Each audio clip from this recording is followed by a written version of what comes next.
Dear students, today's topic will be on load flow studies.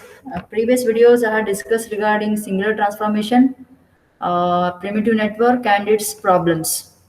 So let us go for next topic on load flow studies. Let us go for next topic on load flow studies.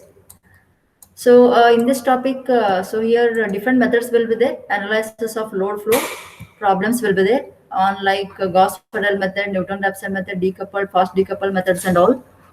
So before going to that, so just I'll discuss what is load flow and buses, what are the data required for this and constraints. What actually this load flow and what are the buses based on that. So different techniques are used to solve the problems of load flow studies. So now this plays a very important role, this load flow, in planning, assigning of future XP power system. So one 8 to 10 marks question will be there. So like this, define load flow analysis. What is data required to conduct load flow analysis, and explain how buses are classified to carry out load flow analysis in power system, and what is the significance of slackers. Okay, so now what is this load flow? What analysis we are doing? So analyze in the sense here power flow. So this is used for the determination of current, voltage, active power, reactive power of various points of the power system. Okay, this is used for the analysis and determination of current, voltage, active power, reactive power at various points in the power system under normal as well as static conditions. Okay, here we are calculating the different values of current, voltage, real and reactive power at various points of the power system. But to calculate all these things, the buses will be the different buses will be there. Based on that buses, how the buses are classified and how to calculate these values of particular buses. So that we are going to define now. Okay. So if you want to solve the different load flow problems, so here the buses will be classified based upon the variables. Okay, there are total 4 variables are there. Based upon these 4 variables, so buses are classified. So what are those variables? Magnitude of voltage. Magnitude of voltage is there. Okay, just have a look this magnitude of voltage. Just wait for a while. Okay, magnitude of voltage, phase angle of voltage, active power, reactive volt amperes and all. Okay, magnitude of voltage, phase angle of voltage, active power and reactive volt amperes. So if you want to go for like just now I told actually 3 buses are classified here: slack bus, PQ bus, PV bus. Each bus 2 variables. Out of these 4 variables, 2 variables are known. Remaining 2 variables has to be calculated. So what are those variables here? Magnitude of voltage VI, phase angle of voltage delta I, active power PI, reactive volt ampere QI. Okay. So now these are the variables. So each bus 2 variables are known. Remaining 2 variables are unknown. So now how these buses are classified? So these buses are classified based upon the variables. Okay, see. So now there are 3 types: slack bus, swing bus or reference bus. First one, load bus or PQ bus, generator bus or voltage control bus or PV bus. Okay. So now how this slack bus is? Slack bus here slack bus here at total 4 variables V, delta, PQ. So in slack bus V and delta is known, P and Q is unknown. Whereas for load bus, and one thing for slack bus, this is the bus which is connected to highest generating station, means highest point, the main generating station, and this is the reference bus. So here 2 variables, voltage and angle is known, and P and Q specified variables, unknown variables. But here in problem itself, the value of swing slack bus they specify. Okay, if they won't specify, you have to take 1 angle 0. 1 angle 0 means 1 is voltage, 0 this one you can see. Okay, so this is the assumed value. Directly we can take. Otherwise, if they specify in problem, that you have to take. Okay, if they won't give, you have to take as 1 angle 0. 1 is voltage and 0 is angle. Okay, so now unknown variables P and Q. Actually, first bus is the slack bus. No need to calculate for slack bus. So directly we'll be getting. In the problem itself, they specify the value of slack bus. Okay, so now load bus and PQ bus, second bus. So load bus, PQ bus. In PQ bus, P and Q is known, V and delta is unknown.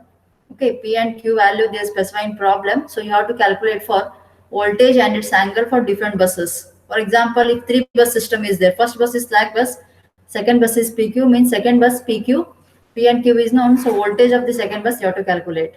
Okay, and angle. So next will be generator bus or voltage control bus. So in this two values are known, that is P and V is known, Q and delta is unknown. But PV bus, while doing PV bus, carefully you have to do, because in PV bus Q limit they specify. So these are all it will be if for example Q limits as well as angle limit will be there. If there is if it crosses the limit, for example from values they are specified, it should be within limit. If it won't, it will disobey the limits. So that time what happens, it won't be a PV bus, it will be act as a PQ. Okay, so PV bus, when it will form, it should be within limit. If it is within limit, then PV bus as it is we can calculate.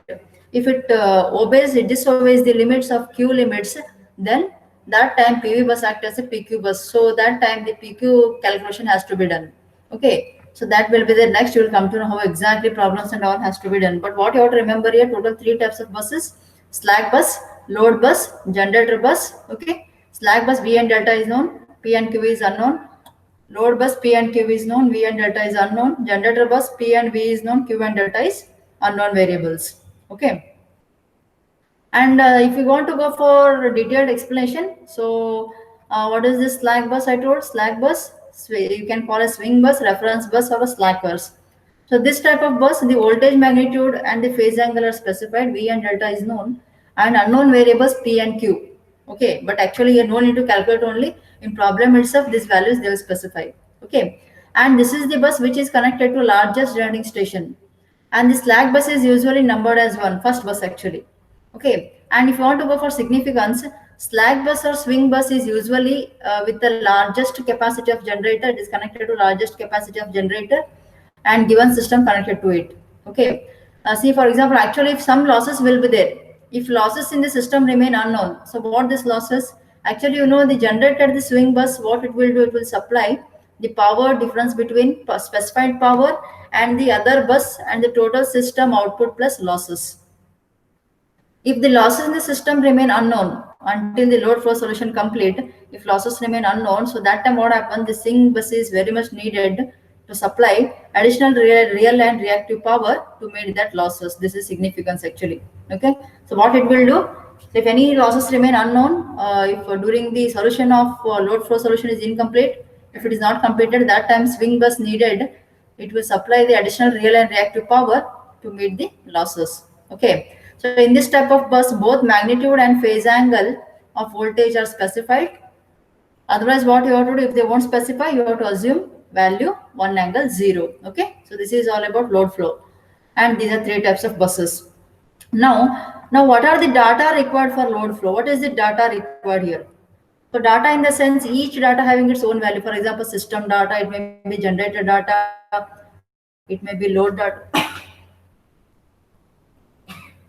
Sorry, it may be system data, generator data, load data, or it may be transmission line data or transformer data. Different data will be there. For example, if you go for load, what is the data required for load flow for calculation of problems? Okay, because these data are needed here. And system data, nothing but it consisting of how many number of buses are there, any number of is it PV bus, PQ bus, how many transformers, transmission lines, all those things, slack bus, overall system data. Particular generator data, nothing but PV, generator bus, nothing but PV. P and V is known, Q and delta is unknown. That is the data. And here Q limits will be there, minimum maximum limits, that is reactive power limits. And specified voltage they'll specify, because P and V is known means voltage they'll specify. Right? And load data nothing but PQ, P and Q is known, and remaining data is unknown, V and delta. Okay, transmission line parameters, including starting number of buses, end bus will be there, how many number of buses are connected, and transformer data will be there here.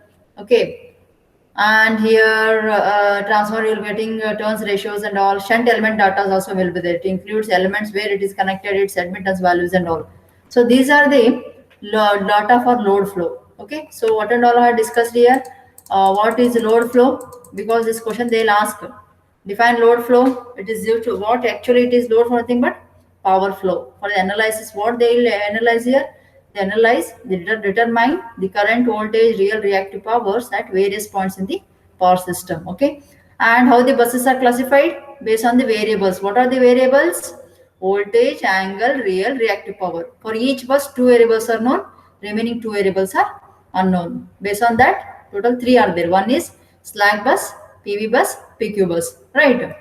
Okay. And sometime, just now I told, and sometime along with this, operating constants also plays a very important role. There are total four variables: current, voltage, angle, real, reactive power. So each having its own constraints, nothing but some limits. For example, if you take voltage, so it will operate between minimum maximum values, each having its minimum maximum constant only, because they will set some values within that it has to operate. For example, real power generation means PG, minimum maximum value it has to operate. Reactive power, minimum maximum value it has to operate.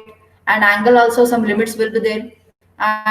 And if you go for complex power, total power will be, generation power will be demand plus loss, and reactive power will be active power. This is reactive power will be demand plus losses. Okay, these are the constraints.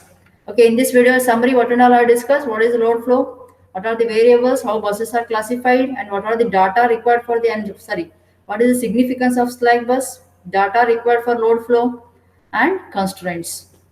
Okay, with this theory, next video I'll be going for derivations of Gauss seidel, its flowcharts and all, its algorithm, and problems based on the Gauss seidels and all. How we can do problems on Gauss seidel method, how to solve the problems on load flow studies. Okay.